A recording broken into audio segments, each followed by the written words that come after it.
Hello, magandang araw mga katahanan, mga kausap ang pantahanan, lahat po ng aming subscribers mula Paris hanggang Luzon at saka the whole universe. Ika nga po kasi marami rin kami nanonood na nasa abroad.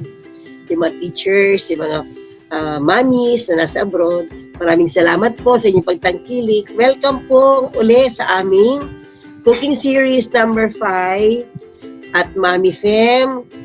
Ikaw ang mag-introduce sa ating mommies na magluluto ngayong araw na to. Yes. Mami Fem.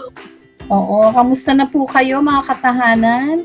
At natutuwa po kami ni Mami Narlene na kayo po ay sumusubaybay sa ating cooking series. Ayan. So, ang ating pong guest, Mami, today ay she's a young mom. Ayan. Siya po ay taga Fairview, Quezon City, 27 years old. Siya po ay housewife with 2 beautiful daughters. At siya po ay online seller. Kahit nasa bahay siya, pero meron siyang maliit na business. Yan. At katulad natin, Mami Narlene at mga parents na nanonood sa atin, ay mahilig siya pong mag-gardening. Yan, no? At reading, good books, at ito pa, which is tamang-tama ito. Dapat gawin natin to singing. Yan. Karaoke singing. Wow. Ito masaya yun. So yan po ang pinagkakaabalahan ni Mami Liberty. At syempre, siya po ay happy wife, married to third letargo. At ang cute-cute talaga, Mami, ng kanyang 2 daughters. Na-meet ko na sila. Ang pangalan nila ay Faith and Hope. Oh? Ang ganda, diba, Mami? Yan ang isa para maging love. Oo nga eh. And, ayan mga katahanan, let's welcome at panoorin natin, mag-enjoy tayo sa pagluluto po ni Mami Liberty na Munggo with Chicharon, which is our video making contest entry number, pang ilan na to, Mami? Number 4. Ayan. So, let's enjoy, relax.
Ayan, Mami. Maraming salamat sa iyo, Mami Liberty, sa pinakita mong pagluluto ng paborito nating munggo with chicharon. Ako, alam mo, Mami Narlene, iba-ibang version talaga.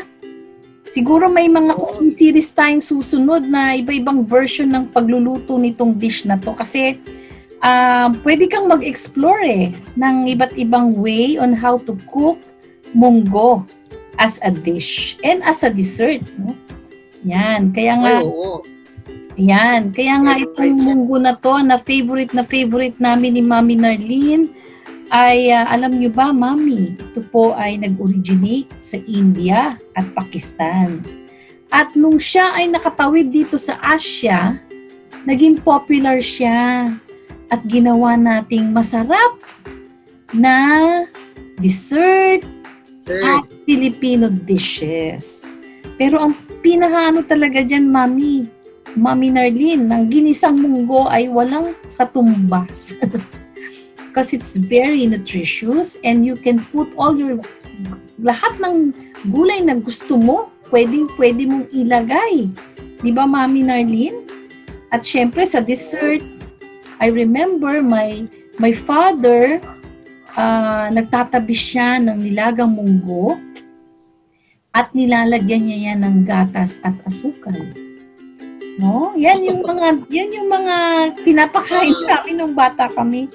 Kaya I'm very fan of munggo with milk and a little bit of sugar. It's a dessert na very nutritious para sa mga bata. Ayan. At syempre, yung favorite nating hopya, Mami. It's made of munggo. Pag sinabi mong hopya, ang unang inaisip ng mga kababayan natin, munggo. Ayan. Diba? Although Chinese delicacy siya, pero tayong mga Pinoy, may version tayo ng mga hopya. Ayan. Okay, Mami Narlene, ano naman ang nutritional value ng munggo? Kasi yan ang main ingredient ni Mami Liberty. Oo. Akalain mo, Mami Fem, yung pagkaliit-liit na munggo na yan ay meron siyang high in protein and B vitamins. May antioxidant, can help lower blood pressure, can help in digestion, can help lower blood sugar and weight loss. Imagine mo yan, no? They are excellent part of a healthful diet. And yung antioxidant effects niya, ito ay nakakatulong para ma-cleanse sa ating system. Meron din siyang antifungal and antimicrobial activity. Meron din anti-inflammatory activity. They have potential symptoms. They can extract potential symptoms to improve symptoms of inflammatory conditions such as allergies. So, pwede pala siyang kainin kung ikaw ay nag-allergy. Diabetes naman, ito ay nakaka-lower ng blood glucose levels. Diba ang litlit ng munggo, pero ang kanyan palang nagagawa sa katawan ay napakalaki. At meron pa rin siyang nakakatulong para sa hypertension. It lowers blood cholesterol. Ayan. So, dapat pala nito, magkakain ako nitong munggo, Mami Fem. Oo. Tapos sa cancer naman, ito ay may anti-tumor properties. So, tama ka rin, Mami Fem, basta eat in moderation, ay talaga magiging helpful. Diba? Yeah. Tapos, sabi pa rito sa aking nabasa, ito ay nakakatulong ma-maintain ng brain's health. Yan. Diba? So, ibig sabihin, talagang malaking bagay ang munggo. So, mga mamis, itry ninyo itong mga niluto ni Mami ngayong araw na to para at least makita natin at makatulong sa health ng ating mga anak. Nutrients and sa yung health natin mga bata. Dahil, alam mo, Mami Fem, we really have to start them young. Ang problema sa atin, kung kailan tayo nakakikitaan na ng mga sakit, saka tayo kumakain na kung ano-ano. Dapat, we start them young kasi ang lahat ng sakit ay don't start overnight, diba? So, dapat itong sineshare nating mga cooking series ay kanilang subukan. At, syempre, kwentuhan tayo ng effects sa kanilang mga bagets. So, Mami Fem. Yes, Mami. At yan, subukan natin yung version ni Mami Liberty. At excited ako, Mami. At maraming salamat, Mami Liberty, sa sali mo dito po sa ating katuwaan sa Usapang Pantahanan Cooking Series. Katuwaan naman to Mami, para malibang-libang naman tayo. Di ba? Okay. At syempre, Pero Mami Fem, mm,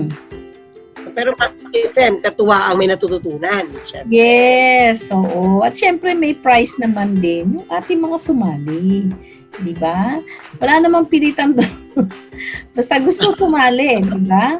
Ayan. At naku, Mami Narlene at mga katahanan, I'm very, very happy to announce that simula po next week ay atin pong sisimulan na ang Usapang Pantahanan Negosyo Series. Dahil kami po ni Mami Narlene ay ang amin pong talagang vision dito sa Usapang Pantahanan na ang bawat Pilipino po ay may pinagkakaabalahan kahit maliit na negosyo. At magkaroon po tayo ng inspirasyon mula sa ating pong mga entrepreneurs na itatampok every month. So, wag po ninyong kalimutan yan. Every third Saturday ang negosyo series natin. And every second Saturday ang ating cooking series. Di ba, Mami Narlene? Bukod sa ating life lessons every first Saturday. Every first Saturday kasi, it's all about life skills. No? And every fourth Saturday, we have our Sabado Kamustahan, which is a live session together with our invited guests. Kasama kayo. Yan. It's either from Facebook and YouTube. Kaya po, inaanyayahan namin kay ni Mami Narlene to like, share, and subscribe because when you do that, you are helping someone to start a business. Yan. Mami Narlene, it's time to say goodbye na. Oo. Laging talaga nakakalungkot yung goodbye, So, anyway, basta every week we will see each other. Basta again, maraming salamat po sa inyong walang sawang pagsuporta. At again, kami nag-invite to like, share, and subscribe to our YouTube channel. And we hope that we make a difference in your life. At saka invite ko rin kayo sa aking Lalis Project. Like, share, and subscribe din po. At maraming salamat po sa inyong lahat. Bye-bye, and see you again next week. Yes. Mami Fem, bye-bye. Yes, ito po si Mami Fem, kasama si Mami Narlene, dito lamang po sa Usapang Pantahanan. Have a nice weekend.